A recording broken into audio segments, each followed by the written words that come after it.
Ladies and gentlemen, let's welcome the laureate of 2016 Tang Prize in Biopharmaceutical Science, Dr. Jennifer A. Doudna, and our guest, the Fellow of Academia Sinica, Dr. Gong Xingjian, Director of Agriculture Biotechnology Research Center, Dr. Shi Mingzhe, Genovate Biotechnology Chairman of the Board, Dr. Chen Zhen, CEO of Tang Prize Foundation, Dr. Chen Zhenchuan, and President Yan Yun from Taipei Medical University. Welcome. Good afternoon, ladies and gentlemen. Welcome to 2016 Tang Prize Masters Forum in Biopharmaceutical Science. In the beginning, let's welcome President Yan to give us the opening remarks.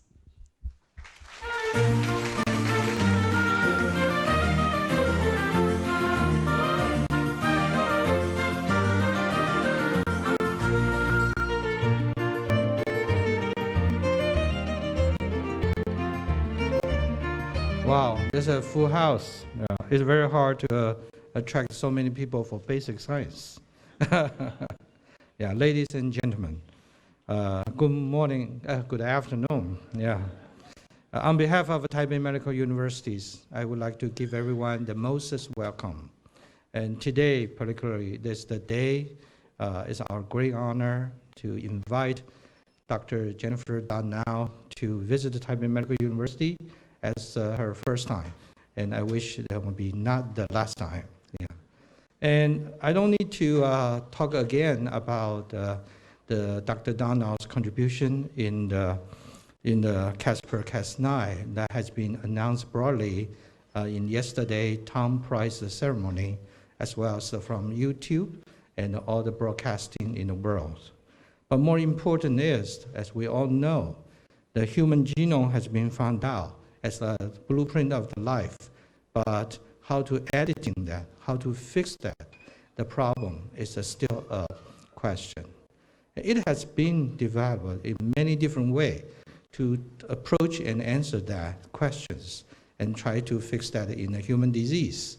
But until recently, through Dr. Doudna's effort, of course, also combination of effort from Dr. Charpentier, as well as Dr. Zhang Fang and many others now, put all the contributions into a programmable editing program. Then make everything become possible. Just like you can think about it when we were young, or maybe you are too young to know that, that's we use DOS in the computer systems, and then gradually move into the Microsoft, and this is Microsoft. On the other word, this is a breakthrough and innovation in the human genome world. And here I would like to switch the gear to talk about Dr. Jennifer Doudna.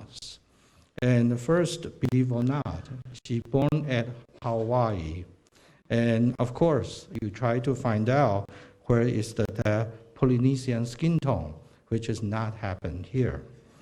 And Dr. Doudna a graduate from Pomona, California, for her bachelor degree, and then get a PhD at the Harvard Medical School. And after that, she received a lengthy postdoc training, and most importantly, is under the instruction from the Nobel laureate, Dr. Thomas Zech. And then furthermore, she moved to Yale to be a professor there, and happened just a few years after I left. And she's also a Howard Hughes investigator, and which is a very prestigious, and continue to have that from the age young, like 40 to now. And besides that, she moved to Berkeley and continued to play the leadership role over there to be executive director of the Innovative Genome Research Institute at the UC Berkeley/UCSF. And also, she's heading the division of biochemistry at the UC Berkeley campus, as well as the Li Kai-Shen Chancellor Chair in biochemistry at the UC Berkeley. And I don't need to say more about her contribution because she wins so many big prizes in the past several years based on this tremendous contribution in human genome editing program. And more important, yesterday, she received the Tang Prize, and which is our honor as a Taiwanese as well.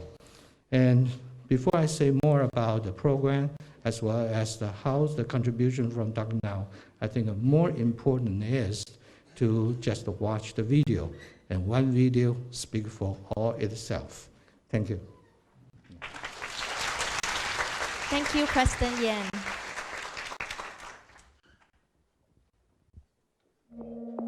For a long time now, scientists have been working on research to understand the genetic causes for a lot of diseases.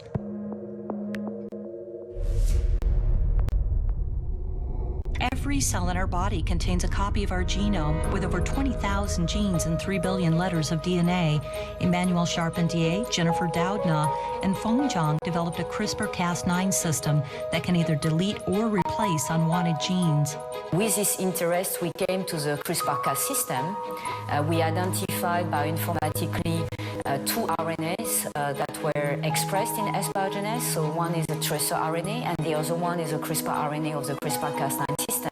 To look for a particular sequence of letters in the DNA code of a cell. And when the protein finds that sequence of letters, making a cut to allow us to then replace it with a piece of DNA that's no longer able to cause the disease. the editing in principle could be done outside the body by removing stem cells of the blood from a patient, correcting them outside the body. Then we can transplant the cells back into the patient, and the cells will be able to produce new red blood cells that would cure sickle cell disease. Unlike previous methods, it can be used to target many mutated genes at once in cancer or other diseases which involve multiple mutations. Improved plants, we can use it to screen for new traits that confer either viral resistance or drought resistance, make crops more robust, and be cultivatable even in very harsh conditions. The opportunities with human embryo editing are enticing in a way, because one could imagine correcting a genetic disorder that would then never be transmitted to future generations. Programmable in an easier fashion, and it's also less costly, and it's also more versatile. This is important to say, in the sense that CRISPR-Cas9 allows not only to act directly on the DNA, but also to change the expression of the DNA. Agriculture, drug development, fighting disease, preventing congenital defects, and even curing cancer. A simple yet incredibly powerful new genetic technology, CRISPR-Cas9 system is revolutionizing today, and tomorrow is bigger than you think. Ladies and gentlemen, please applause to the speech by laureate of 2016 Tang Prize in Biopharmaceutical Science, Jennifer A. Doudna. Let's welcome Dr. Doudna's speech.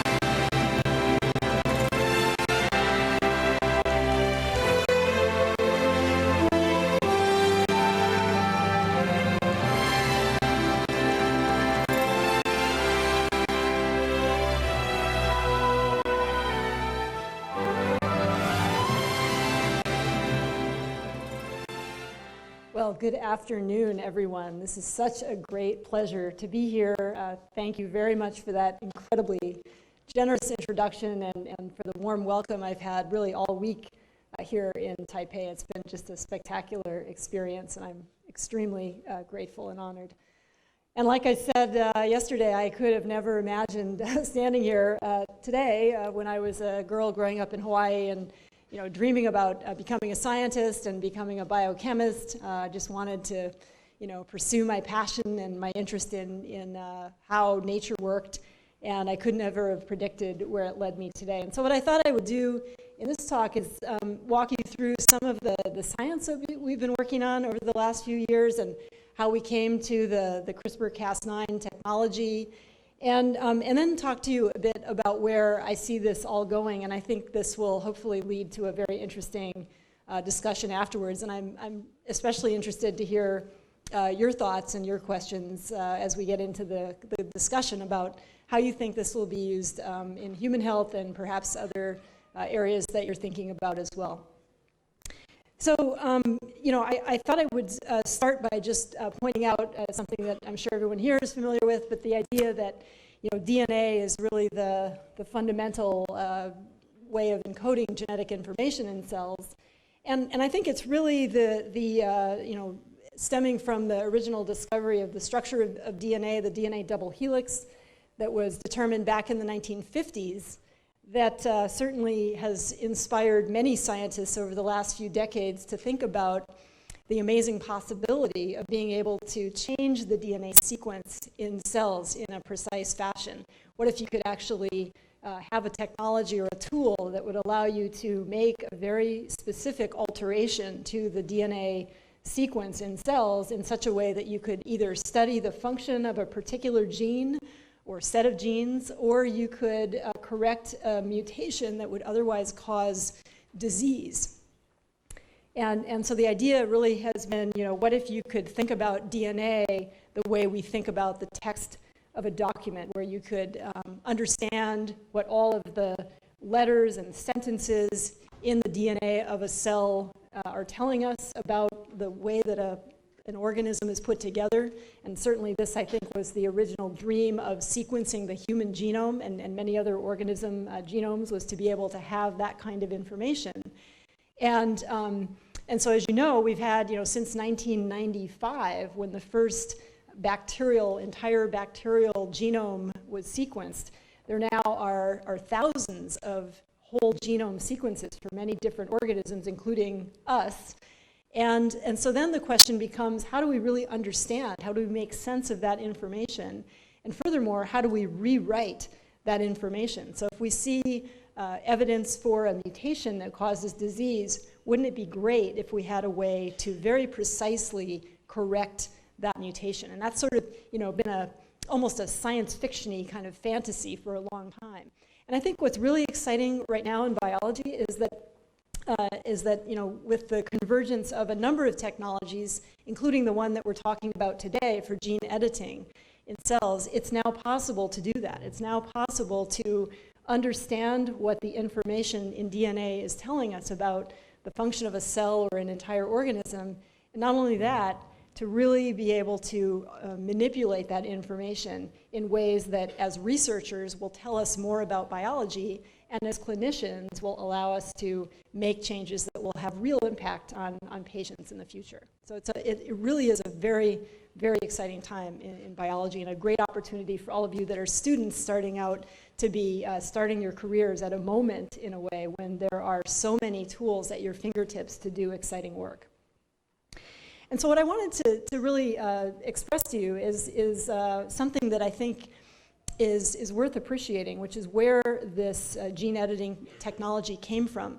And from the work that we've done in my lab, you'll see that this is really a project that began with a fundamental curiosity about biology. So it didn't start with an effort to figure out or discover a new technology. It really started with a collaborative, international collaborative project that was aimed at answering a very different kind of question, which was namely figure out how bacteria fight the flu or fight viral infection. And so to give you a little bit of a backdrop to this, so you may know that really the origins of molecular biology from a few decades ago started in many ways with the study of bacteria. And not only bacteria, but also the viruses that infect bacteria. And this is just showing a slide that illustrates the way that these infections work. So this is a bacteriophage, a virus that has DNA packaged in the phage head right here.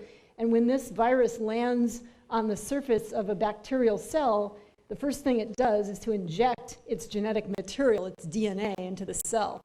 And so at that moment, cells, these bacterial cells typically have a very short period of time to defend themselves from the virus before they're destroyed by it. And so there's a very strong evolutionary selective pressure for cells to evolve ways to fight these kinds of viral infections. And so scientists have been investigating these mechanisms for a long time, and you may know that one of the major tools of molecular biology, namely restriction enzymes, which are enzymes that have the ability to recognize and cut specific sequences of DNA, those actually came originally from bacteria and from systems in bacteria that have evolved to fight viral infection. And it turns out that the CRISPR systems are yet another way that bacteria have for fighting off viruses. Now, these systems came to the attention of scientists sort of gradually. So I think the first paper that has been found in the scientific literature reporting evidence of these CRISPR systems in bacteria comes from a lab in Japan in 1987. And then it took a number of years before that initial observation was followed up by other people to try to understand what these systems might be and how they might work. And so CRISPR systems came to my attention about 10 years ago in the mid-2000s when a colleague of mine at UC Berkeley, Jill Banfield, who's shown right here, called me up one day in my office at Berkeley and told me that her research had uncovered a very interesting pattern of DNA sequences in bacterial cells. And so her laboratory works on environmental bacteria that are growing in various interesting environmental niches like acid mine tailings, where these are organisms that survive at pH 1 and things like that. And so the way her lab investigates these organisms is not by culturing them in the lab, but actually just by collecting samples of these organisms and sequencing all of the DNA in the cells and of course, any viral DNA that is found together with them. And her research doing that kind of metagenomic sequencing had uncovered an interesting observation, which was that many of those organisms had in their genome, and I'm showing you here just a cartoon of a bacterial chromosome. And inside the chromosome, in many of these organisms were repetitive DNA sequences that had a very distinctive pattern that occurred again and again. So it seemed like they were being somehow maintained in these cells. And the pattern was a series of repeats that's shown here by the black diamonds of about 40 base pairs in length, repeated sequences of DNA that occurred again and again, and in between were sequences of DNA about the same length that were shown in 2005 in these 3 publications to be derived from viruses. And so this was the first hint that these sequences might in fact be some kind of adaptive immune system in bacteria, some way that bacteria could store little pieces of viral DNA in the genome and perhaps use that information later to protect the cells. And what hinted that this might be a real system in bacteria was the fact that nearby in the genome were typically CRISPR-associated or Cas genes. So of course these had come to be called CRISPRs, which is an acronym that short for clusters of regularly interspaced short palindromic repeats. I tried to say that 5 times fast. And so these sequences very typically occurred with genes that were associated with them. And so it really looked like some kind of highly conserved mechanism that might be employed in cells to provide protection from viruses. But at the time, nobody knew how they might work. And so why did Jill call me? And the reason is that my lab has had a long-standing interest for really since I was a graduate student and then a postdoc in understanding the function of RNA molecules in biology, namely molecules that are copies of DNA that function in cells to do interesting things. And I just very briefly wanted to illustrate this by showing, this is sort of what we learn in high school, maybe even in elementary school these days, I guess, as the central dogma of molecular biology, which is basically the flow of genetic information, which goes from DNA over here, that is the repository of genetic information in virtually all organisms, with the exception of some viruses that have RNA genomes, and then this information is transcribed into RNA, and if this RNA is coming from a gene in the genome, then then this can be translated into proteins. And so this is really how genetic information flows. And of course, grossly oversimplified, you probably know that in many cases it can go backwards, and there can be other sorts of manipulations that happen that change information in cells. But this is kind of fundamentally the flow from DNA to RNA to proteins. And my lab has always been interested in phenomena like this, where segments of DNA are transcribed into RNA, and then the RNA itself is the functional molecule. So rather than acting as a messenger that encodes a protein, actually many RNAs we now understand are functional in their own right. They are either functional as catalysts, or they do other things in cells. They work with proteins to do things. And one of the ways that they often function, and this was one of the really important discoveries in sort of the very late 1990s, was the finding that many cells use very small RNAs as a mechanism of controlling the expression of information from the genome. And this is, of course, the process called RNA interference, or RNAi.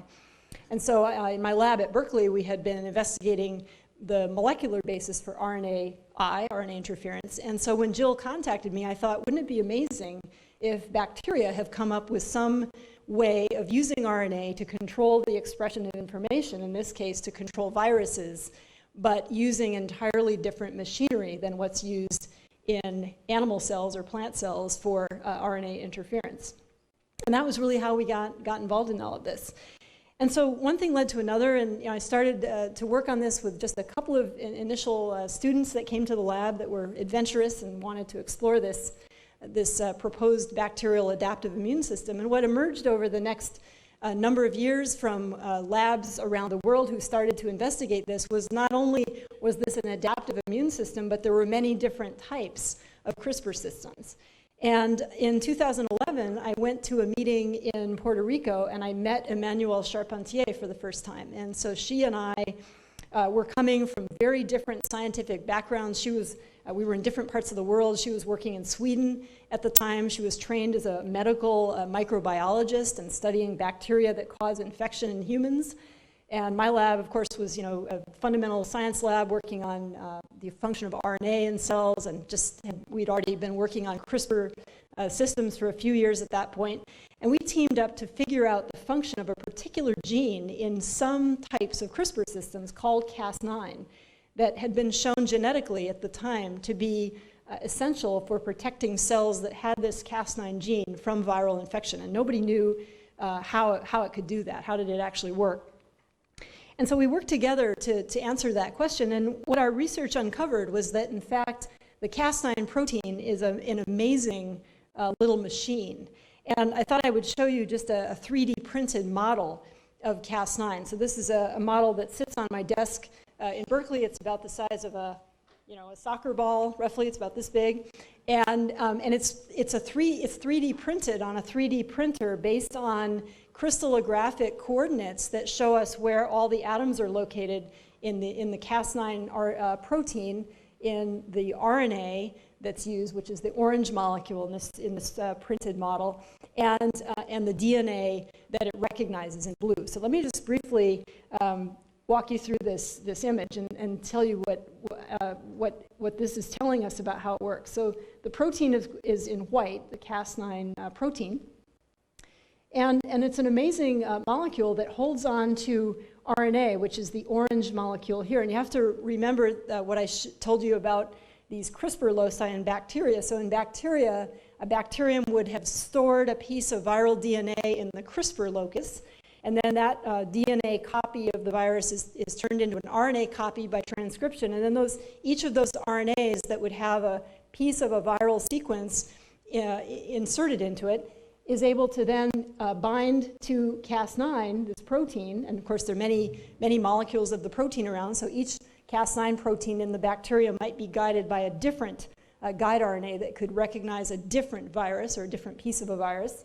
And then these really function as a sort of a sentinel in the cell that goes searching through DNA. And if they find a match, if they find a matching sequence that matches part of the guide RNA, then this kind of interaction that you're seeing right here occurs, where the protein literally grabs onto the DNA double helix in blue and unwinds the DNA inside the protein to allow an RNA-DNA hybrid to form. So it's an RNA-DNA helix that forms inside the protein. That's the basis for recognition of a DNA sequence. And when that happens, it triggers this protein to change its shape and position two molecular blades, two active sites in the protein in place so that they can actually cut the DNA. And so in a bacterium, this is a great way to cleave and eventually destroy viral DNAs that match this sequence of this guide RNA, which tells the cell, I've seen this virus before, I've stored its sequence in my genome, and now I see it again, and I'm going to get rid of it.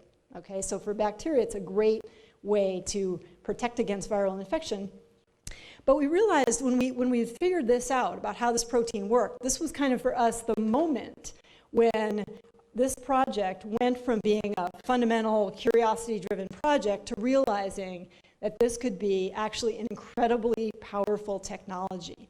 And to explain where that thinking came from, I have to tell you about this, which is that in parallel with the very sleepy, quiet field of CRISPR biology at that time was a large body of work that was going on elsewhere in the scientific world by people who were studying how DNA gets repaired in animal and plant cells, and also how one could use various kinds of engineered proteins to trigger specific kinds of DNA repair. And I wanted to show you this slide just to illustrate that what had been appreciated from really several decades of research was that in animal and plant cells, when DNA of the genome experiences a double-stranded break, something that happens a lot during cell division or could happen due to random radiation or chemical damage to the DNA, if a double-stranded break occurs, the cell has ways of repairing the break to avoid catastrophic damage to the genome.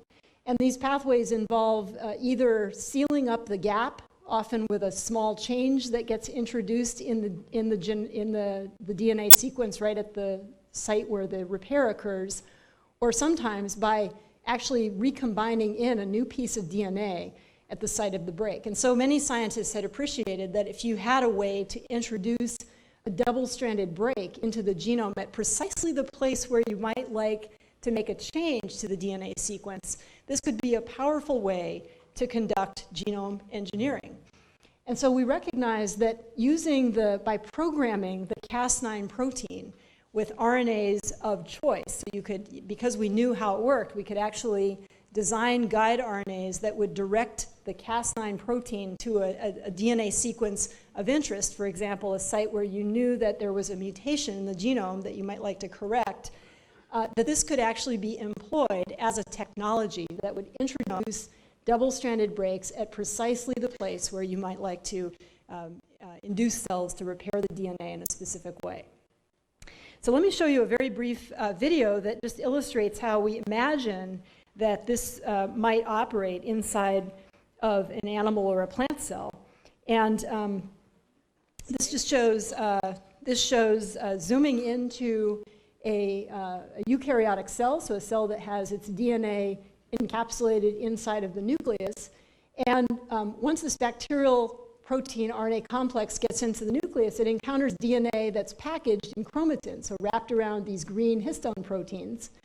Somehow, this Cas9 complex has to search through the DNA of the cell to find, in principle, a single sequence that matches the letters in the guide RNA that this protein contains. And when that happens, it unwinds the DNA, cuts it, and then hands off the broken ends to repair enzymes in the cell that can seal the break, sometimes by incorporating a new segment of DNA, in this example, at the site of the break. So a way to precisely alter the DNA sequence in cells. And what's been really remarkable is that since we published this work and the idea of using this system in 2012, so we're now just a little over 4 years after publication of that work, there are now well over 1,000 papers in the literature in which labs around the world have been able to adapt this technology for use in all sorts of different kinds of systems: animal cells, plant cells,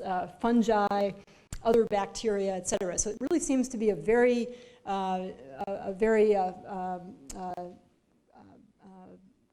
system that really operates in essentially any kind of cell where it's been tested. And so I won't show you here, but I spoke about in the laureate lecture some of the things that we're doing in our own lab to figure out how this really works. I think that's a fascinating question, is how is it that this protein really functions as an RNA-guided DNA targeting system. But I want to just now in the last couple of minutes just turn to how it's being applied. And I wanted to point out that there are many exciting applications in animal systems. So it's been possible now to generate strains of mice that have modifications much more quickly than was possible by older technologies. And of course, other kinds of animals that are being used as models of human disease to allow study of human physiology, as well as the effect of potential therapeutics that could be beneficial for human health. And then I think, going forward, we're seeing increasing efforts to engineer stem cells and other kinds of patient-derived cells that could be beneficial for real therapeutics. And I think what's coming in the probably not too distant future are going to be opportunities to really introduce these engineered cells back into patients, and potentially one day even to think about how you might introduce these editing complexes into a patient from the get-go and induce tissue-specific kinds of editing that would be therapeutically beneficial. It's really kind of an amazing thing to think that we now have a technology that will one day be useful in that way. And I also want to point out that, as mentioned before, this is a technology that's broadly applicable in different kinds of organisms. So in addition to being used in animals and in models of human disease, there's also lots of work that's going on in agriculture. This was taken from a recent paper that was published in Nature magazine about a CRISPR mushroom. And this was actually work that was done at Penn State University in the US, in which scientists were able to use the CRISPR technology to target a specific gene that causes mushrooms to turn brown when you cut them. And by knocking out that gene, you wipe out that browning effect in mushrooms, I guess useful for selling if you want to sell more mushrooms. And the reason this was published and this article was written in Nature magazine was that the US Department of Agriculture actually decided that this kind of editing in plants is not considered genetically modified. So there's no introduction of foreign DNA here, simply a precise knockout of a natural gene in this mushroom. And so at least in the United States, this type of editing is not considered genetic modification. So and this has sort of been fascinating for me to learn more about this. Of course, in different countries in Europe, this would be considered genetically modified. So it comes down to the way that people define this sort of thing. And so there's now, of course, very active discussion about this in various countries. And I can tell you that certainly in the US, there are a number of other sorts of plants and plant-derived products that are in the pipeline that are being produced also with this kind of gene editing technology. So very active interest in thinking about this and, of course, educating people about what this really means so they can decide, is this something that we want to have? Do we trust this? And I think that was one of the real issues with the sort of the whole, I think, real fiasco with GMOs in the past, was that there wasn't transparent discussion of what this was and why people should think about the potential benefits of these types of organisms. And then I wanted to just end by mentioning that I think that one of the applications that's in a way most intriguing about gene editing is the idea that we could actually use this sort of approach in embryos and in human embryos. And this is showing an example. This is not human embryo editing, by the way. This is a slide I got from my colleague at Berkeley, Russell Vance. This is actually doing editing in a mouse egg. So what I'm showing you here is a pipette that's holding this egg and a needle going in that's actually injecting molecules of Cas9 with its guide RNA that would allow editing of a particular gene in this fertilized egg. And of course, if the editing is done very, very early in embryogenesis like this, then in principle, every cell of the resulting animal that were to develop from this fertilized egg has the editing modification that was introduced very early. And furthermore, those changes are transmitted to future generations because that animal's germ cells then contain that modification. So if you think about doing that in humans, then it provides an opportunity to remove genetic mutations permanently, potentially, from the human species, which is sort of a profound thing to think about. And then there's also the opportunity to introduce changes that are not medically necessary, but might be considered desirable for some reason. And so, this was something that I had been sort of thinking about, maybe in the back of my mind as a possibility, but it really came to the fore for me when early, I think it was around February of 2014, a paper was published showing that you could do this in monkey embryos, and that the resulting monkeys that developed were perfectly normal, but they had changes to their germline and to all the cells of the animal that were introduced by the Cas9 guide RNA editing that occurred in embryogenesis. So I thought, boy, if you can do that in monkeys, why not in humans? And maybe somebody will.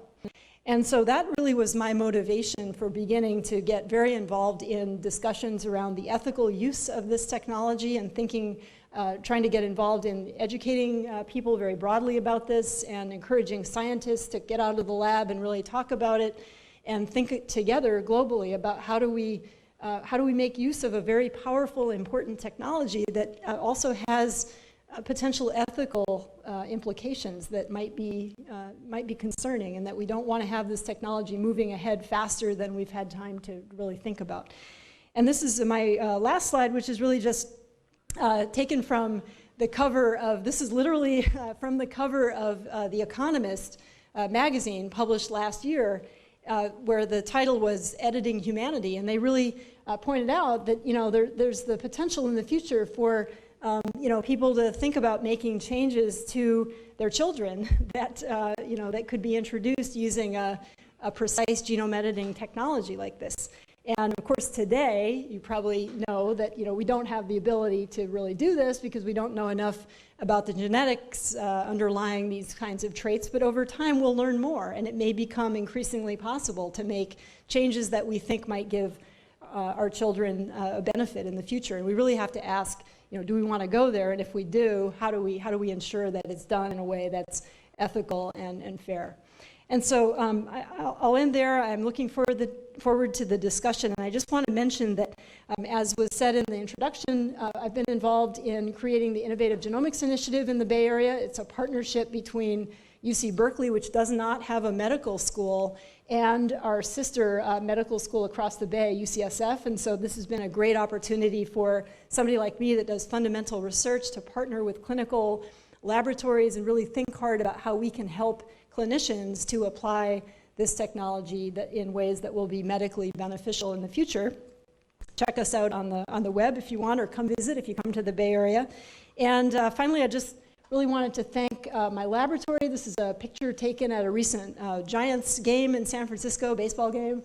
And it's a great group, international team, people from many countries that come together to do science at Berkeley, and it's been a real pleasure to work with these talented people. We've also had terrific collaborations. I've mentioned some of them here, of course, Emmanuel, but also more recently Jean Yo at UC San Diego, and my colleagues at Berkeley, Evan Nogales, Jamie Cade, and I think Robert Tejan is maybe cut off the bottom here, but he's also been a great collaborator of ours.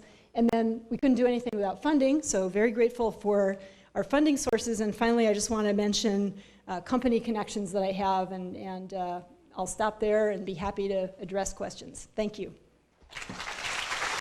Thank you for the amazing sharing by Dr. Jennifer Doudna. And at this time, we will begin the forum. I would also like to invite our guest, Dr. Gong Xingjian, Director of Agriculture Biotechnology Research Center, Dr. Shi Mingzhe, Chairman of Genovate Biotechnology, Dr. Chen Zhen, and President Yan Yun from TMU. Please have a seat. During the forum, the audience is welcome to write down their questions on the sheet that was given at the entrance. And please pass it to our staff. We will announce the questions. And now, I would like to invite President Yan to begin the forum. Yeah, thank you. It's a It's a great honor to run this forum, and also in the meantime we are sorting and collecting the questions. So maybe I just kick off a very simple and interesting life-related question, not science-related.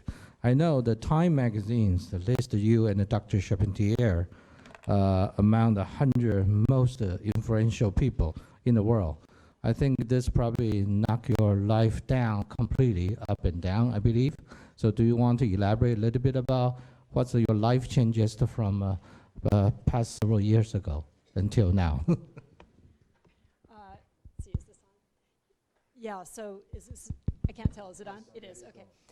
Yeah, well, you know, you raise an interesting question. I mean, I think for all of us that are doing science, you know, you never sort of imagine that your work will, you know, certainly go in this kind of a direction. I can tell you, I certainly did not. And, but I feel like, you know, it's been an incredible educational experience for me. It still is. I'm learning a huge amount right now. I feel like a student again, which is actually really fun. And, you know, and I have an incredible opportunity to meet scientists and others around the world who I would have not had the chance to interact with otherwise. So I try to embrace that. You know, but it's a challenge because I think that, you know, there's really so much demand right now for people to learn about this technology.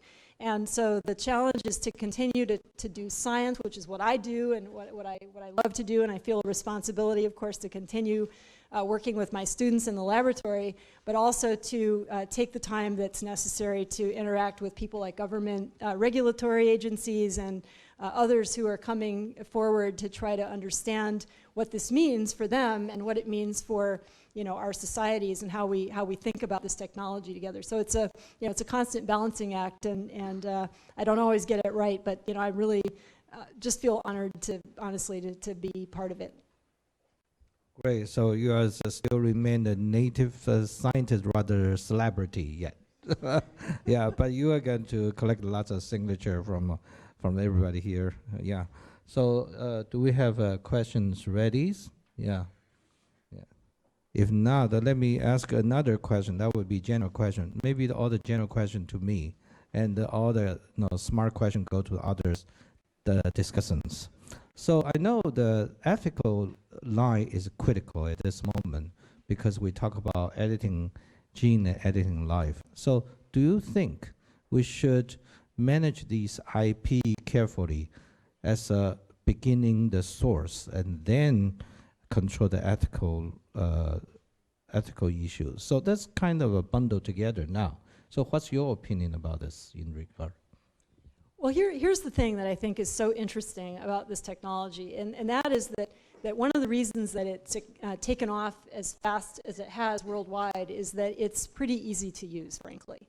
You know, we now have, you know, we have high school students that come into the lab, and within a few weeks they can be editing human cells in the laboratory with this. It's you know, we recently held a little one-day lab at UC San Francisco with Mark Zuckerberg and his wife Priscilla Chan. And they came in, and within 6 hours they did a little editing experiment that had been set up for them. So, you know, it's something that is widely accessible to people.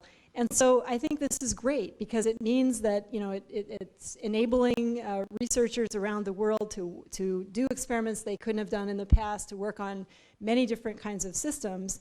And this is completely independent of any intellectual property, right? Because we're all just employing the technology in the laboratory for you know, a wide variety of applications. I think where the intellectual property comes in is when, in the future, when companies want to commercialize products that they're generating using this technology, then you know, the established procedure is they need to figure out who owns the intellectual property. Where do they need to get a license so that they have either freedom to operate or freedom to sell and make a profit from those products? And so, you know, hopefully at that point in time when that comes to pass, the intellectual property will have been sorted out and they can figure out who to get a license from. But the good news is, I don't think this is in any way inhibiting science and research from proceeding at the moment, which is what's really important to me.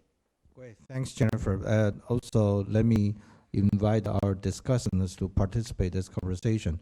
Maybe start from my left hand, President Chen, especially you are expert in the IP issues. No, actually, from the pharma guy, I think the IP, just like Jim said, it's very important when you get into the commercialization stage. Before I came, actually, I did a search on CRISPR-Cas9 actually patent coverage, for example. It turns out the published patent application right now is about 500 or 600. Actually, it's not that many. Yeah, then you can see some of them probably belongs to Jen, and some of them belongs to the other scientists. But altogether, actually, one thing come to my mind is eventually probably there's no single group can have a dominating actually power to a particular technology in this CRISPR-Cas area. So in my mind, probably eventually when you go into the commercialization, it's kind of the cross-licensing between each other. Yeah, more collaborative rather than kind of a barrier to inhibit other people to use it when you come to the commercialization. It's kind of a little bit different here. In fact, if you consider Jem as a basic scientist, actually that's wrong. The last slide you notice, if you will, actually sponsored by Pfizer, also a few other companies. In fact, Jen also is the founder of several biotech companies. Some of them actually went IPO with the market cap today over $1 billion. Okay, so she is not actually a scientist. She also a very, very outstanding entrepreneur. I think this part we probably need to learn more from her. Thanks. Yeah, thank you. I think this is very critical to Taiwan, especially at this moment, how the academician involved into the entrepreneur.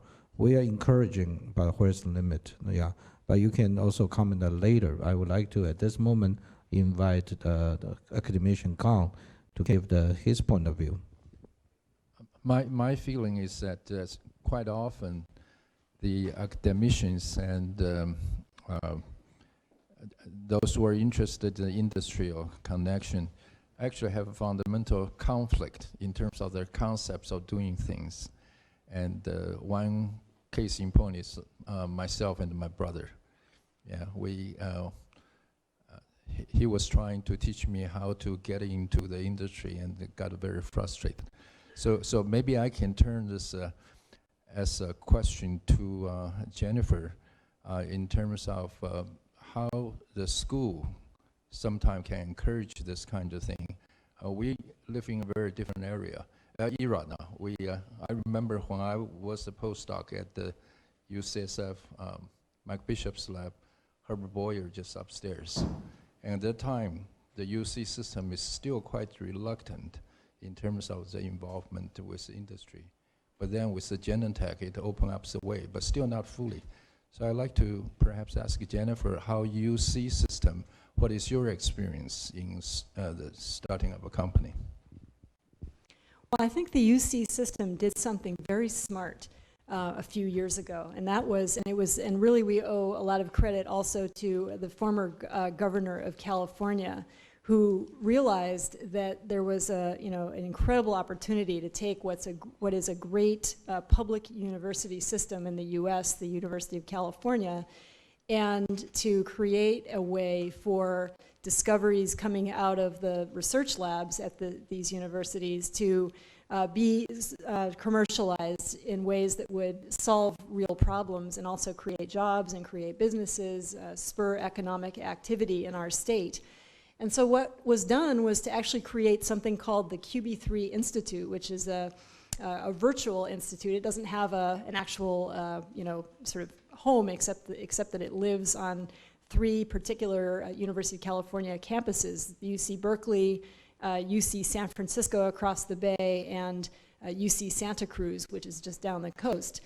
And what this does and what it means for us and why it's relevant to your question is that one of the things that QB3 did was to create a pipeline for professors to start companies, and not only to start them, but also to get the kind of assistance they would need to do that. So somebody like me, going into this, I knew 4 years ago, believe me, I knew really nothing about starting a company. And but we had the idea that this technology and some of the, actually this was even before the Cas9 work, we realized that some of the enzymes, the proteins in these CRISPR pathways could be very useful as tools.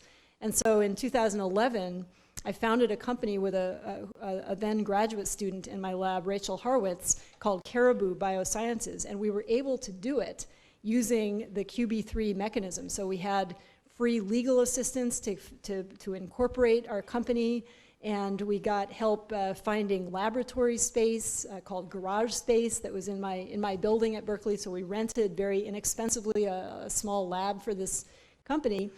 And furthermore, they helped us write grants to the government to get initial funding for the company.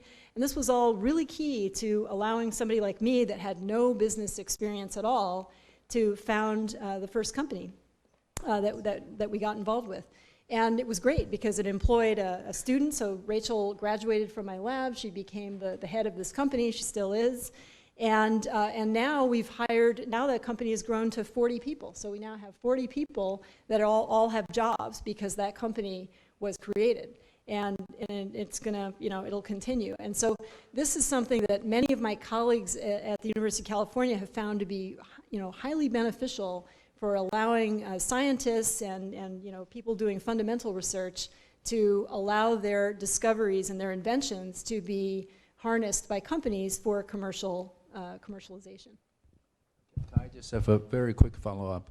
So does UC Berkeley or UC system in general would give the sabbatical leave time for those who may want to get more involved in company to faculty?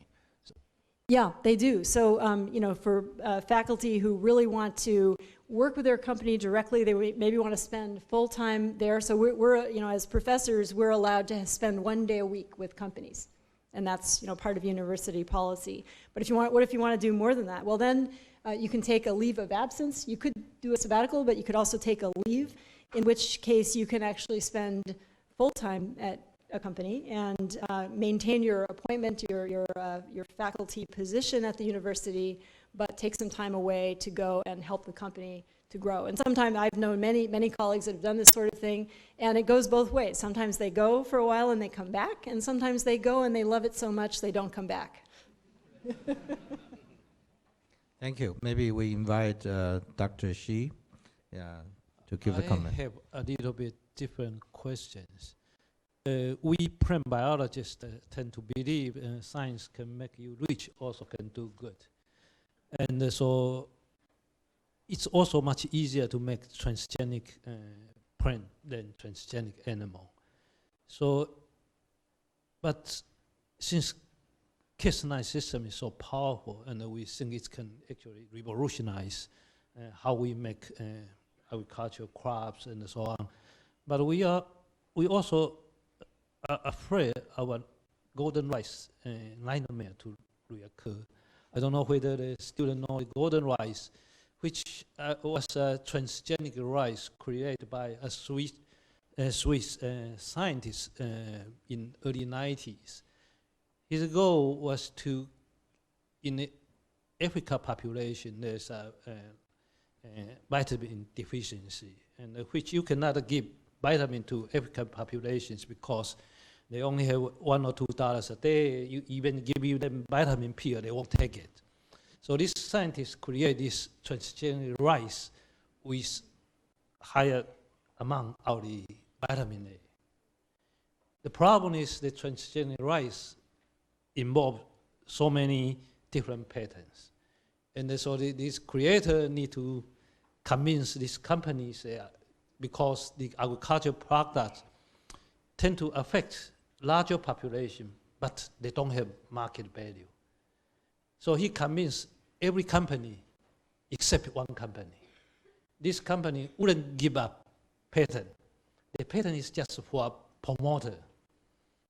In the early 90s, you can patent everything. A piece of DNA with 100 base pair promoter sequence, you can patent it. And unfortunately, the plasmid has this patent. So the rice was created in 1990s. It's still haven't distributed to Africa populations up until now.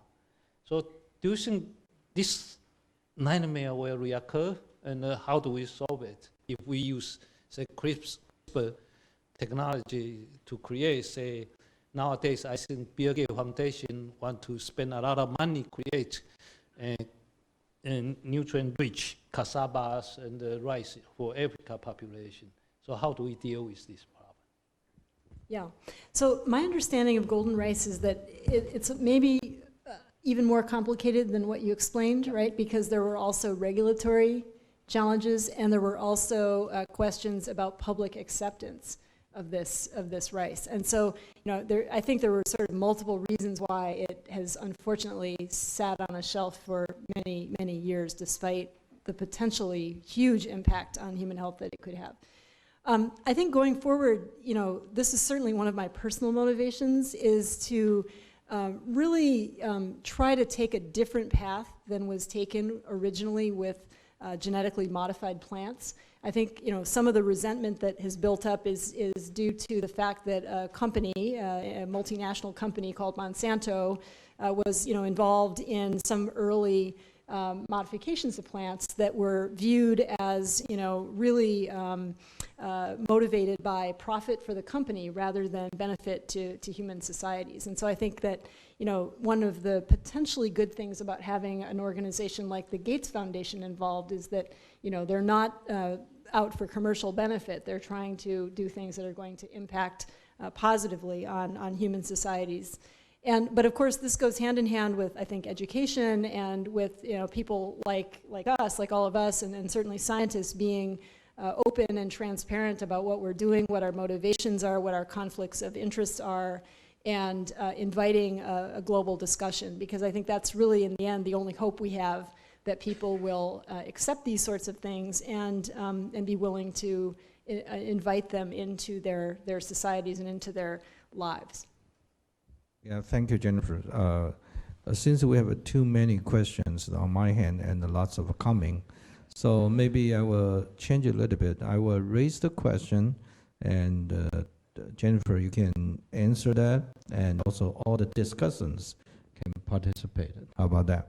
So I think several medical students and PhD students raised a similar question about whether CRISPR-Cas9 may cause the off-target effect, literally mutation.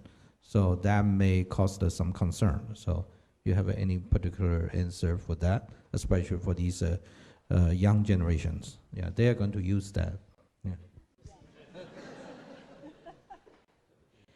Well, I think one thing that I found really interesting that's come out of our own research, but also from talking to various laboratories around the world that are using the CRISPR technology in different kinds of cells, is that it's actually remarkably accurate. It's not perfect, but it's remarkably accurate. I think it has evolved in bacteria. It has to be good at finding targets and avoiding off targets to avoid killing bacterial cells.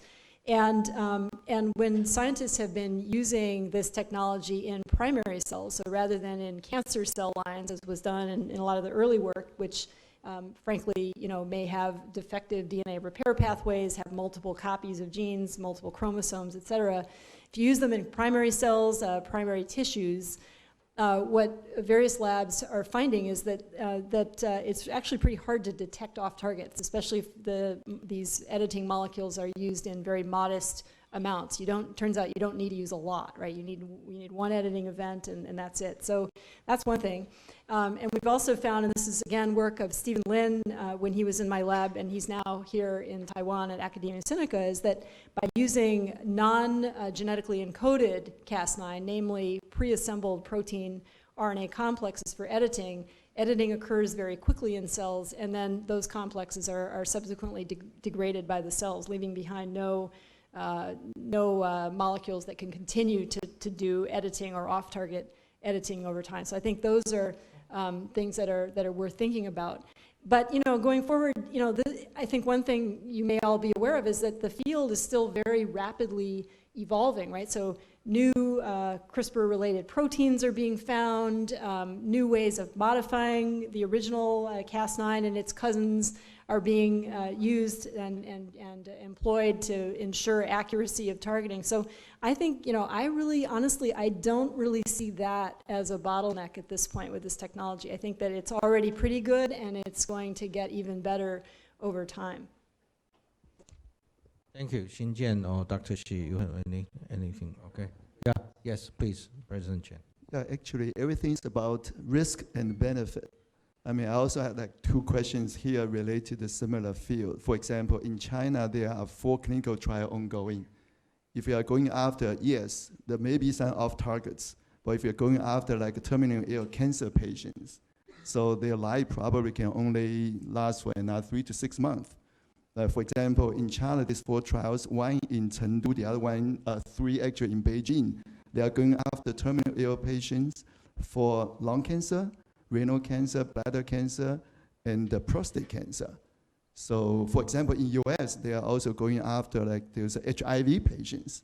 So I think, yes, eventually you may go after those super baby like Jennifer mentioned. That's a long, long way from here. However, going after some life-threatening terminal ill patient to practice this on target, off target, I think also a lot of engineering involved, also scale up involved, a lot of actually manufacturing regulatory. But start from today, I fully agree with Jem. Actually, eventually, risk-benefit will balance it out, and gradually will more application come out naturally. Yeah, thank you. Yeah, here's again, these all the students raised the question. It's wonderful. Similar questions. Question is the disease involves the whole bodies. So how you deliver the CRISPR-Cas9 into it, and how you can recognize this kind of a specific receptor and bind with that. This outstanding question from medical school first year. Wow, yeah. Impressive. We have a good student here. Yeah. Yeah, absolutely. Do you want me to say? Okay. Well, I'll give you my thoughts, but I'd love to hear my colleagues' thoughts as well. But basically, I think that you put your finger on one of the really important future challenges for this technology. Works very well in the laboratory. That's been shown over and over. But how do you actually deliver it into a whole organism, whether it's a whole person or a whole plant? Or I think this is a really big challenge going forward. And as you probably know, it's not a challenge just for gene editing technology, but it's a challenge for any kind of therapeutic that you have. How do you deliver it if it's an antibody or something else? And so I think one of the things that I find really interesting and kind of exciting right now is that there has been a lot of research done on delivery and delivery of nucleic acids, especially with RNAi-based therapies, but also delivery of proteins for antibody therapies. And so we're fortunate that this technology is coming along at a moment when there's already a lot of research into how one can deliver these kinds of molecules. But that being said, it's still really hard to deliver them tissue selectively, and that's something that I think there's a lot of attention on this right now. It's certainly something my own lab is engaging in, and as well as many others, is to think about how do you actually get these editing molecules into the cells where you want editing to occur, and preferably not into other cells, so that it can potentially cause any problems. So that's going to happen, I think, going forward. But something to think about, and this is something that I, find myself thinking about a lot too, and I don't know the answer, but I think it's something worth considering, is that, it may become in the not too distant future, depending on how ongoing experiments with human embryos go, and you may know that's also going on in several countries at the research level, not for clinical use right now. And but if those experiments go well, and it turns out that these editing molecules work well in embryos, there may be increasing pressure to make modifications to human embryos, particularly in cases where there are really life-threatening genetic disorders that are in a family, where you have the opportunity to do editing potentially in a way that gets around this whole delivery problem, because you can do it in an embryo. And so the question will be, should we go there? Should we do that?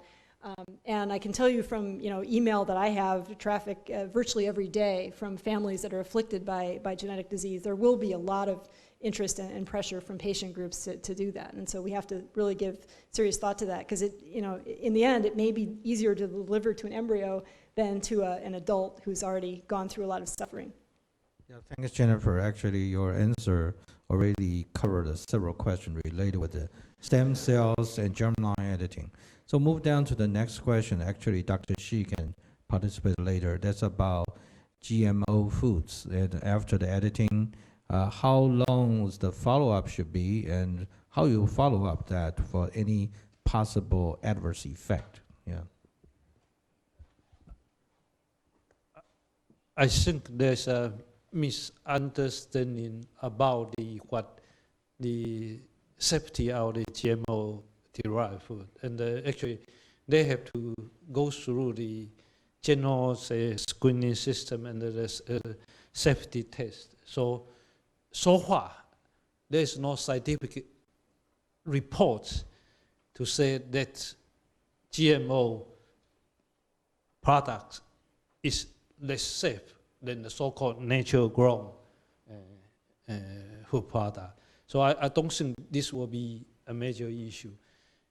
Actually, for the GMO, the real issue is, will it affect the environment? And so that's the place we can debate for the traditional GMO, because it's really, the traditional technique really bring in the foreign gene, and sometimes it's antibiotic resistant gene. So you do have to do the environmental safety test assessment before you really want to grow in the field. But so far, I think there are especially U.S. National Academy of Science published a white paper this year, and to say the several major large-scale study didn't show any environmental effect of the GMO product, GMO crop, compared to the so-called traditional crop. But for the CRISPR-based, I think there's a room of debate whether it's really a GMO, because you only change the best several nucleotide, sometimes like that. So I think for CRISPR, it's so promising because it's create less concern compared to the traditional GMO technology. This will be my answer. Yeah. Jennifer, you want to add anything? Yeah. Nope, I think you said it all. It was, yeah. Xinjian, yeah. I just said, coming from UC Davis, of course, you know how I feel. That UC Davis was the early institute that starts the GMO, and certainly the CRISPR has been well received there, and I agree with what you said. I see. Here's an interesting question about using this new technology. What is the biohazard or environmental perspective we should pay more attention? For example, biohazard, or how you take care of your bio waste in your lab, and what should we set up a standard for the future the GTP, GLP laboratory for? Yeah. Is there any comment about that? I think that's a very good question. Yeah. Yeah, so I think this really comes up again when you think about using gene editing in organisms where you're making changes to their germ cells, right? Where you can create organisms that are going to be transmitting genetic modifications over, many generations. And so I guess the application that really comes to mind when you ask the question is about something called gene drives, which you may have heard of, which basically means taking a gene editing technology like CRISPR that's very efficient and basically setting it up in such a way that it can be propagated through, it can propagate a trait through a population very quickly. And you may know that this has already been demonstrated in laboratories, in yeast and in fruit flies.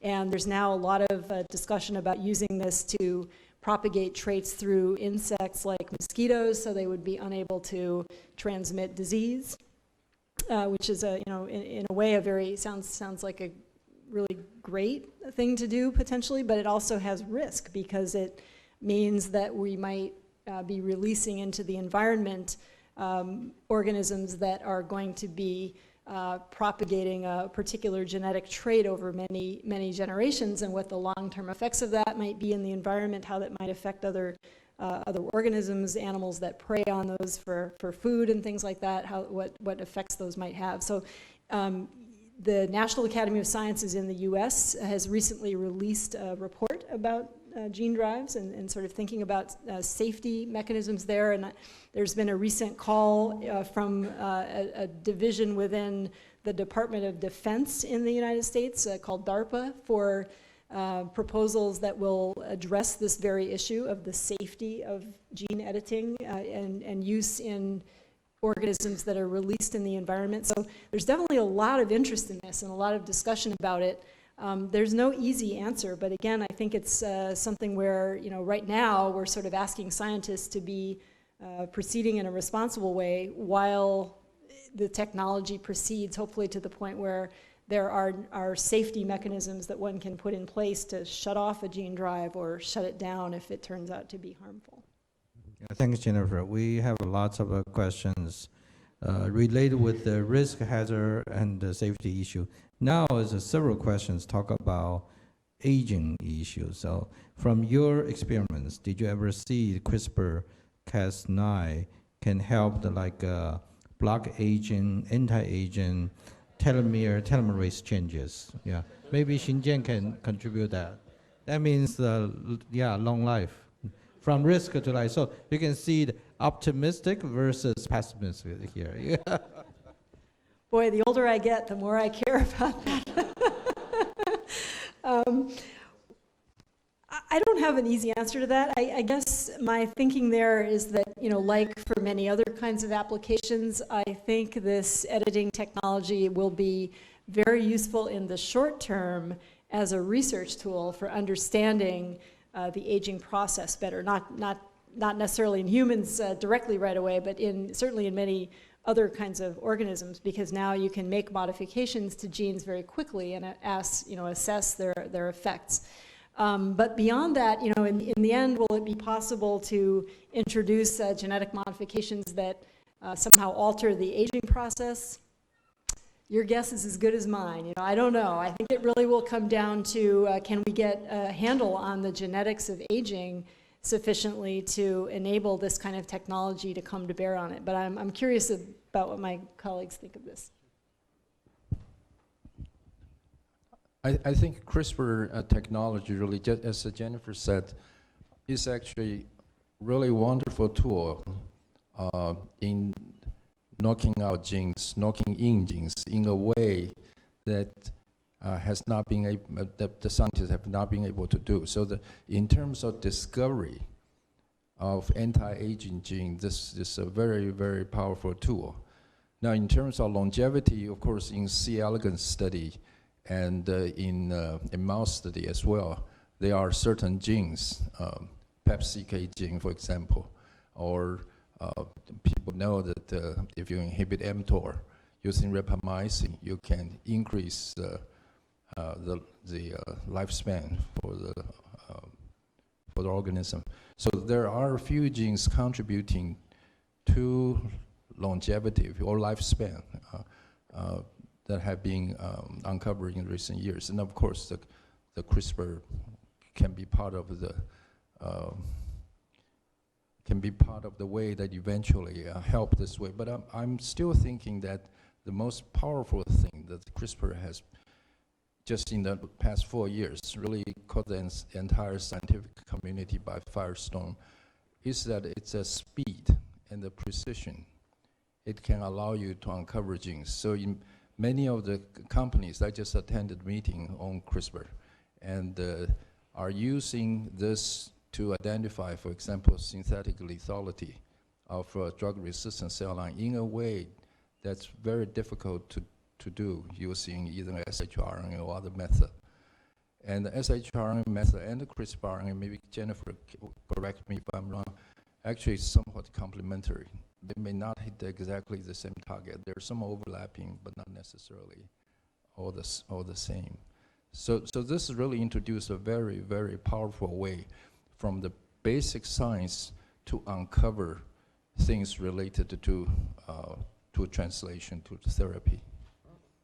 But also I like to point out that in terms of regulation of the ethics part, this has been there for a long time. When the molecular cloning was first introduced, there's a Asilomar meeting that already started. And so I actually have more confidence in scientists that they can self-regulate. So through all these years, that's 1976, I believe. So here we have already about, 40 years that we haven't really seen too much change in terms of human race, even though you can see there could be some. A company want to do something crazy, well, not a real company.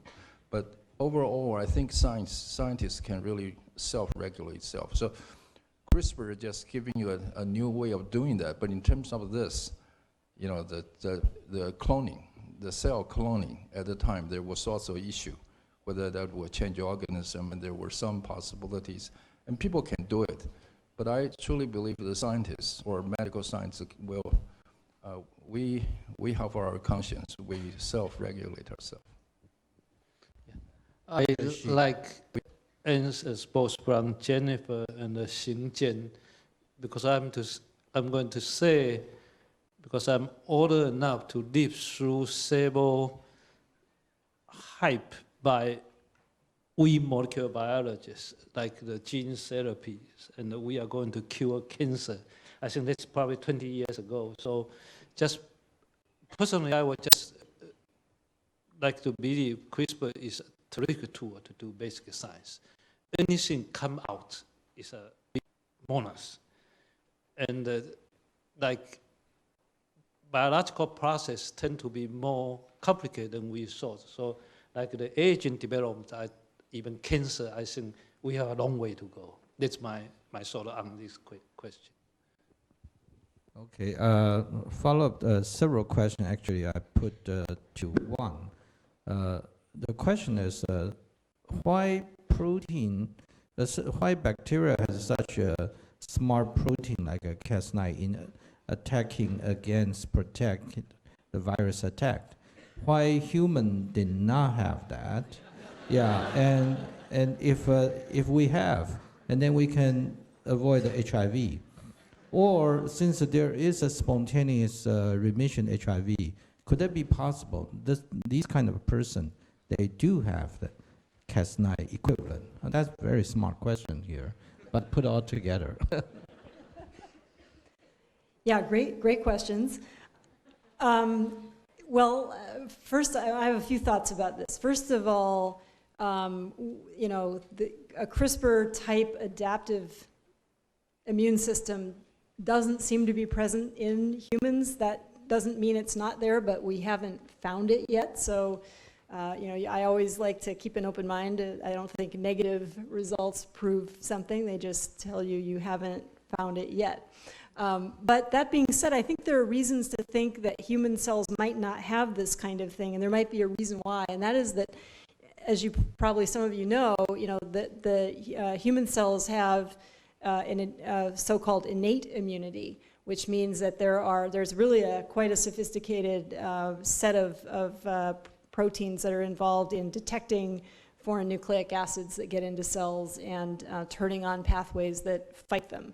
And you know, my lab in a very small way has looked into this, but many researchers are doing really phenomenal work to understand how innate immunity works. And the thinking is that that's really a kind of a fairly ancient type of immunity in humans. And then of course we all have in our bodies, we have an adaptive immune system of our own, which is based on antibodies that develop to pathogens and then are maintained over time. So you develop immunity to a particular type of pathogen, and that can be maintained over your lifetime. And so, you know, it just may be the case that an RNA-based adaptive immune system like CRISPR is just not needed because we, in a way, have more sophisticated ways of fighting pathogens. But I don't know if my colleagues have other thinking on that. Xingjian, maybe you are the virologist. I'm not, so, yeah. Actually, I wonder. I really don't know. I think that if you have a Cas9 protein always in the cell, it can harbor. I don't know. Maybe it's too complicated. It will cease. Just like what Jennifer said. If you have Cas9 always inside the cell as an integrate gene, there's certain uncertainty there. Therefore, Stephen Lin and Jennifer is using protein with RNA, so it's a transient. So with a Cas9 system, long-lived, or even as a part of the gene, it may recognize too many things. It's certainly very complicated, right? Yeah, I think, yeah, that's hard to give the complete answer, but at least in part. Another question, it's an interesting question. I don't know why people is really great here. Yeah, so if we inject CRISPR-Cas9 into the single cell before the implantation, and then can you see they divided by 2 by 4, they still have an equal distribution, the same amount of CRISPR-Cas9 in each egg? Wow, good question. I don't know. That means they just go by exactly the DNA replications, or they may have an uneven imbalance in DNA. I don't know. Yeah. I think that, work that I'm aware of that's going on in mice, for example, doing editing in embryos or in eggs, suggests that it really depends on the way that the Cas9 is delivered to those cells, as well as to the timing of the delivery. So if it's delivered in the form of a nucleic acid, like a DNA that encodes the protein, there's a period of time required for that DNA to be transcribed into a messenger RNA, and then the messenger RNA to be translated into protein. And that can mean that it takes a while for editing to begin, as well as that nucleic acid may be hanging around for a while, generating protein over time. So you can get editing occurring even as early embryogenesis is occurring. And so what that all means is that you can have a situation where you get a chimeric animal. So some of the cells have been edited and some of them haven't in the resulting animal. And I think that, I have a colleague, Lin He, at Berkeley, who's published a recent, very nice paper she calls it CRISPR-EZ, which is a strategy using RNA and protein-based delivery into mouse embryos. And there, they get much higher rates of editing that occur very, very early, because you're delivering a pre-assembled editing complex into these embryos. And she sees lower levels of this kind of chimerism. So I don't know if I quite answered your question, but I think it's something that people are really thinking hard about, because again, whether you're using this for research purposes or whether you're thinking down the road to potential clinical use of this, this is going to be a really important issue, is, can you ensure that editing occurs when and where you want it, and in the cells where you want it to happen. And if you're trying to generate a transgenic animal, of course, you'd really, I think, in most cases, you'd like to have that animal be homogeneous for the change that you're introducing. Yeah, thank you. Yeah, and this question sheet put actually too many questions here. Okay, but some have been answered, but this a few questions is still worth it to be raised and discussed. Because a human genome defect, and not always is a single mutation or single defect. So when you deliver CRISPR-Cas9, are you going to deliver the multiple different kind, or when they recognize several different lesions, they have any preference, affinity, binding difference? Yeah. So. Yeah, more great questions.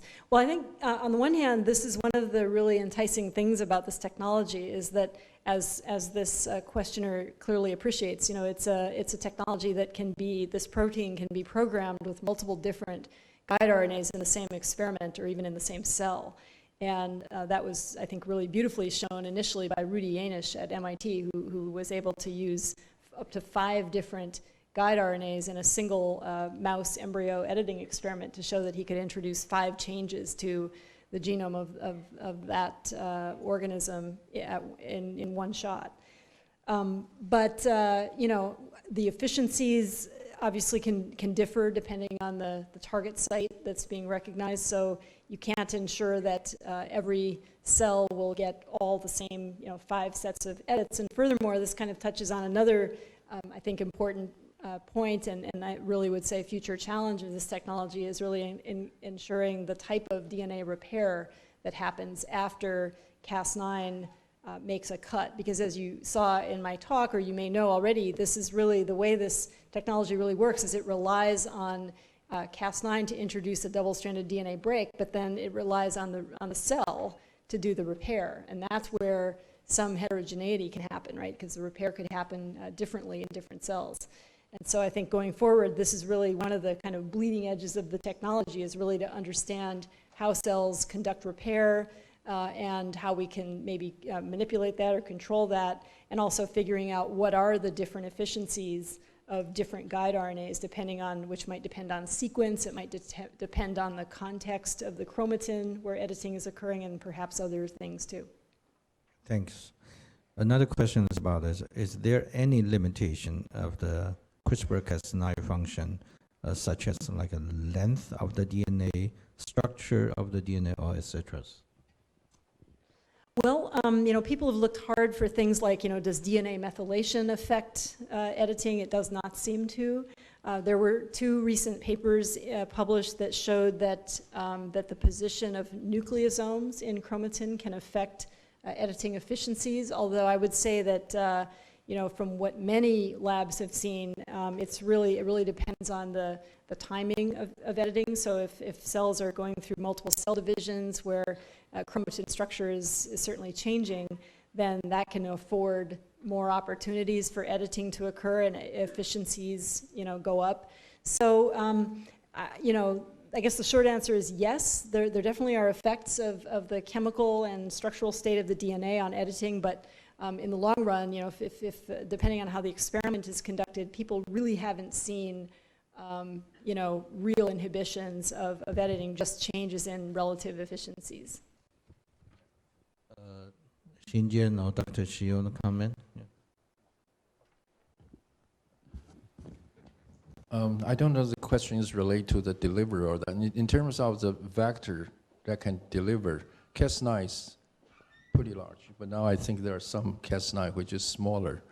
And so there was some discussion whether you use AAV, the associated virus, and how much you can accommodate it. I'm not sure this is the question, but in terms of the size of the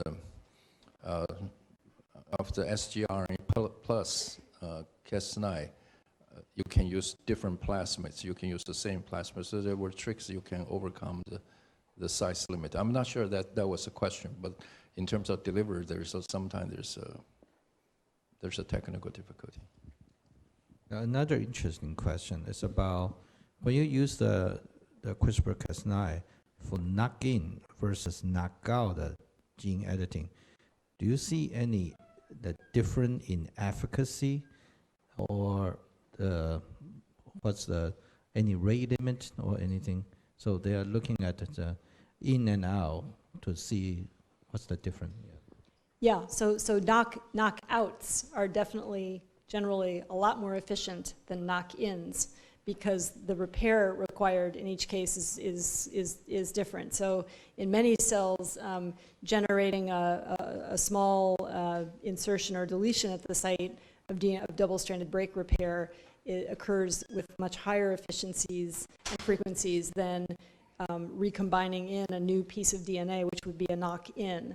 So that's something that, again, it's really an important area of technology development. Many labs working on this right now, figuring out ways to do that more efficiently, so that knock-ins, we hope, will eventually be as efficient as knockouts, and we can really control whether a knock-in is occurring or not, depending on how we employ the technology. Yeah, the similar question, actually, I believe they sit side by side.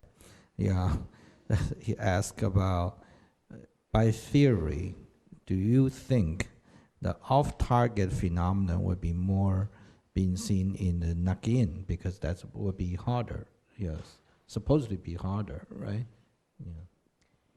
Yeah, I don't know the answer to that question. I think, you know, again, I think it really comes down to where the DNA breaks are being introduced in the first place. So Certainly I think what people have seen is that when you have an off-target event, typically that is manifested by a small disruption in the DNA sequence rather than aberrant integration of a new sequence. But that again, that could just be a matter of efficiencies, right? Because typically the off-targets are really at much lower efficiencies than any on-target event. And so then by nature, you know, the efficiency of a knock-in at that off-target site would also be at much lower efficiency. You might just not observe it. Thank you. Another interesting question. When you put your CRISPR-Cas9 into the cells, how long you can trace the system still in the cell? On the other word, the pharmacokinetic, yeah. So I don't know. And following the question is, what is the system to get rid of? Ubiquination or anything else? Yeah. So, so the lifetime, in experiments that we've been doing in the lab, again, Stephen Lin, who started this work in my lab, is doing, is using direct introduction of pre-assembled protein RNA complexes for editing. And there, what we see in other labs like Jinsu Kim in Korea and others have seen is that the lifetime of those complexes is roughly 24 hours, depending on the type of cell. So that's, you know, certainly sufficient to allow time for editing to occur and then for the complex to be degraded. As to the mechanism of degradation, we don't really know how that works. And I think that's actually, it's a very interesting question to understand that. We've done some work in the lab. Brett Stahl in my lab has been looking at the lifetime of these complexes when you inject into a mouse, just to see, you know, if you inject into the mouse bloodstream, how long do these complexes stick around? And what we see there is that you first see evidence for clipping and cutting of the guide RNA in places where it's actually protruding from the protein, if you look at the actual structure. And then degradation sort of proceeds from there. So we'd love to understand that mechanism better, because again, if you wanted to prolong the lifetime in serum, you might like to understand how that breakdown is happening, but that's something for the future. Any discussants would like to contribute to this? No? No, yeah. Now, I have to say, this audience is fantastic. Yeah, they really raise a lot of good question. Since Dr. Stephen Lin's name being mentioned 3 times, I wonder, Dr. Lin's here? Yeah. No? Oh. He's back in his lab doing research. I see. If he's here, I would like to get his opinion about it as well. Yeah, okay.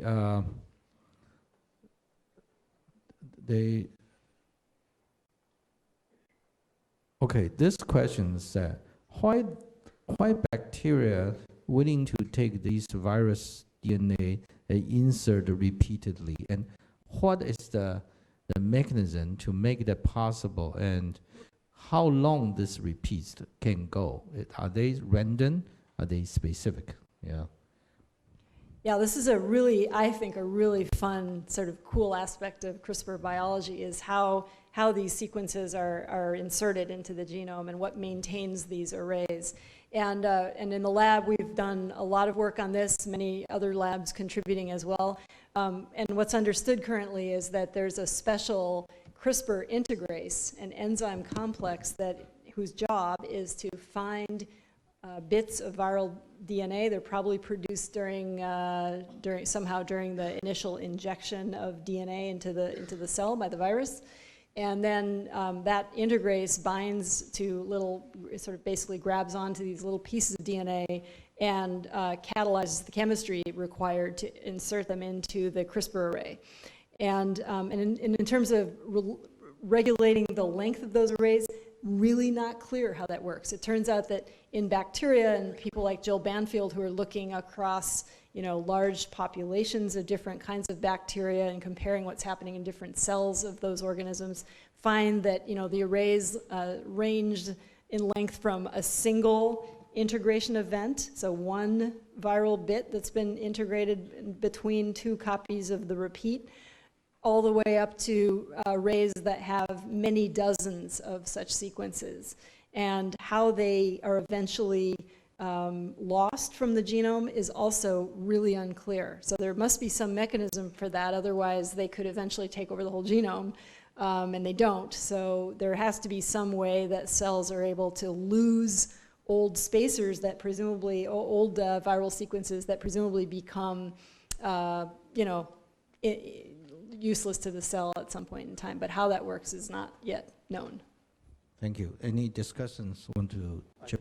Question for Jennifer. Have the CRISPR integrase you mentioned, do they look like a lambda integrase? And Nope, it has a novel structure. Oh. But so it's a structure that, so we have, there are crystallographic structures now of this, and it does not look like any known integrase, interestingly, or known anything else. It's really a unique protein fold. But it has a chemical mechanism that is very similar to HIV integrase. I see. Another good question. Since CRISPR has a class 1, class 2, and several types, and also we know Cas has a corresponding Cas come out like a C2, C1, etc. So is that possible, or what do you see in the future about this field? Are they going to have a certain target based on these combination, or certain combination run a several specific target for responsible for certain disease? Do you have any thoughts about that? I guess if I understand the question, I think you're asking, that there are all these different types of CRISPR systems, and are there going to eventually be collections of these types of enzymes that will be of use for particular kinds of disease? Is that, yeah? Yes, yeah. Absolutely. My fantasy, and I don't think it's really a fantasy. I think it's happening. Is that over time, more and more of these types of enzymes will be uncovered and characterized, and eventually we'll have sort of a whole toolbox of different variations on this theme of RNA-guided enzymes that do interesting chemistry. And depending on the application that you have in mind, whether you want to target DNA, you want to target RNA, and the type of experiment that you want to do, or the type of clinical use you might have in mind, you can pick that version of the enzyme that is most appropriate. Whether it's, you want to use it for viral delivery, you might want to use a smaller variant, or if you want to target RNA, you might use a different enzyme. So I think that's one of the really fun and exciting things about these pathways, is that they really offer nature's solution to all of that type of engineering. It's right there. We have to just go find these enzymes. Next question is, I think she's looking for a job. Well, I think you can find Dr. Doudna's email and send it to her directly. I'm not going to be a middleman. Another interesting question here is, do you think in the future we should have a specialist like a gene therapist who can create the certain gene what you want and make you make more beautiful, taller, or whatever, weight control? I think that's very diversity, but I think this is a little bit like a fiction story, but I would like to get a comment, since this is from first year student, so we should satisfy his question. Yeah.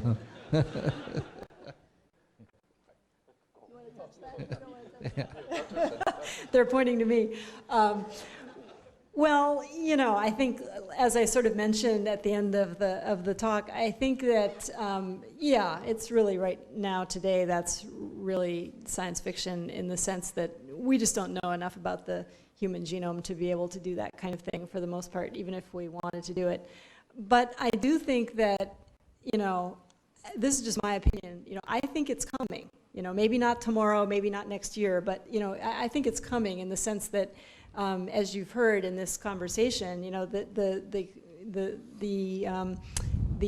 thing about this technology is that it's really enabling research, and it's really increasing the pace of research just hugely, right? I mean, just phenomenally. And so that means that our collective ability to uncover the functions of genes and sets of genes has increased enormously. And so as we gain more and more insights into the genetic basis for human traits and human disease, there will be increasing desire to affect those genetic qualities. And so I think it's, it's something that, I am really in favor of actively discussing this right now publicly, because I think we want people to become aware of this before it's really in our face and happening, right? I think we want to be really thinking about where we as a society want to, and globally, where we want to go with this kind of powerful technology. Okay, since we want to attract people to work on plant biology, I can tell you what we are trying to do is we hope in 10 or 20 years we can have so-called designer orchids. So you tell us what kind of flower, color, shape you want. And in 3 years, we will give you this designer orchid. So I encourage you guys to come to work in the plant biology field. Dr. Chen also like to ask a question. This is not related to science, but if 20 years you can have your own design kit, then I would say in 50 years, every day you see each other, it's not what's up or 你吃了没有, baby, do you DNA today? DNA. That actually is Jennifer's last family name, Doudna. Do you DNA? Yeah. Doudna. Very interesting. Yeah. So one more science question, then one more common question, and then we're going to end in 10 minutes. This science question is very interesting. The question is, if you deliver your CRISPR-Cas9 to the terminal end of the DNA or mid of the DNA, do they have any preference, particularly in the middle or toward the end of the DNA? Did you ever try that? I think the answer is no. We haven't sort of done, we haven't sort of looked at targeting of say telomeres versus, which would be the ends of chromosomes, human chromosomes or eukaryotic chromosomes versus the middle, but others have done this kind of thing, and I'm not aware of any systematic differences in editing that are observed with that kind of application.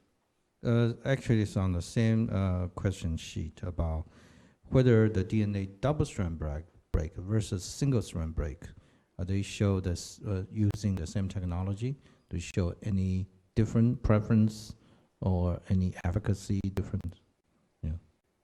Well, so with single-stranded breaks, it looks like there are some DNA repair pathways, of course, that will repair those breaks. But for the most part, when people try to use these types of technologies like CRISPR for conducting editing, they do it by introducing a double-stranded break. And so if they're using CRISPR in a form where it introduces just a single stranded break to DNA, then they use it in pairs.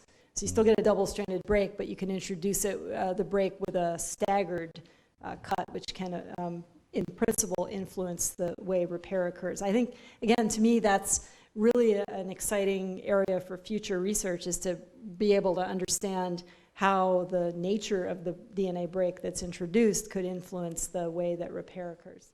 Yeah, all these questions we raised above can be 20 years' work, right? But I'm so glad the audience here is really phenomenal. So our last question, I promise for this graduate student year 2. This is a career life question. It's when you met with Dr. Emmanuel Charpentier, you think about combine this 2 RNA CRISPR and transacting RNA together as a currently we call progressing editing technology. What are you getting inspired, or just serendipitously think about this, or you try many way very hard and then find out this is the best? What your thinking process and how much effort you put it in? And this is for PhD students. Yeah. Hard work, of course, over the weekend. Yeah. Don't say I say that. Well, I really have to credit Martin Janek in my lab with this, because he is a wonderful biochemist and structural biologist. He was doing a lot of the original research on our end on this system, and as a good biochemist does, he was trying to figure out what are the minimal components that are necessary for RNA-guided DNA cleavage to occur as catalyzed by the Cas9 protein. And so as part of that effort, he took the natural CRISPR RNA and tracer RNA sequences that are generated in bacteria and started trimming away at bits of those RNA, both of those RNA molecules. And that eventually led to a realization that these RNAs, if you included the elements necessary for Cas9 binding and DNA recognition, that you could actually, trim these molecules down to fairly minimal levels. And then that was sort of I can remember this very well. There was just this incredible day, sort of in my life and in my science life for sure, when he was in my office showing me these data and sketching out on my whiteboard, what this complex might look like. This was, of course, before we had any structural, crystallographic data or anything. And we were thinking about this and sort of looking at these sketches, realized that these RNAs could be linked together potentially. And so he tried doing this in a couple of different ways, actually made several different variations of this, and was actually in that case able, because I think he already had so much biochemical information, was able to fairly quickly show that several of the ideas that he had for linking them together were actually productive. And so there was that for me, that when I think back on it, that for me that was kind of the moment when the project went from being a curiosity-driven kind of fun, how do bacteria fight viruses kind of project, to being something where we looked at each other and said, this could be an amazing technology, because now this is a two-component system that could be introduced into cells and used very easily for RNA-guided DNA cutting. Thank you. Thanks, Jennifer. I know I missed so many questions here. I apologize. If you have any further question, maybe just be a PhD student and learn by yourself. And because the time issue and Dr. Doudna is going to catch the fly. So I appreciate your time. Thank you. Yeah. Thank you to all of you. Thank you very much. Thank you, President Yan. Thank you again for our host and Dr. Doudna and all our panelists. Please, I'd like to invite our guest on stage for a group photo.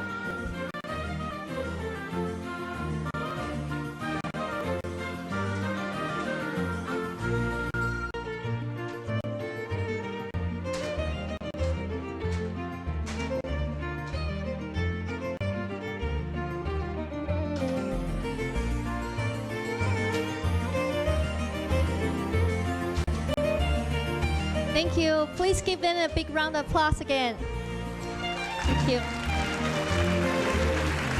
This concludes the forum. Thank you for all your participation. Please return the headphone if you borrowed it, and have a good day.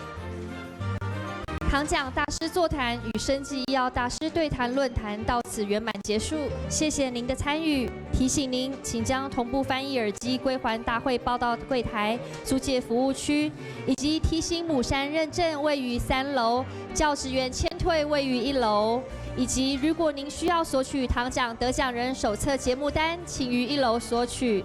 祝您有个美好的一天。